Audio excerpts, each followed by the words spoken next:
அனைவருக்கும் வணக்கம். இன்னைக்கு நம்ம பார்க்க போறது டர்ஸ்டி க்ரோ. சொல்லலாமா?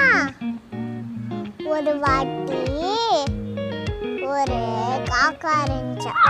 அந்த காக்காக்கு ரொம்ப பசிச்சுச்சான். இல்ல தண்ணி தாகடிச்சுச்சான். அப்ப ஒரு பெரிய பானை இருந்துச்சான். அந்த பானையில கொஞ்சோண்டு தண்ணி தான் இருந்துச்சான்.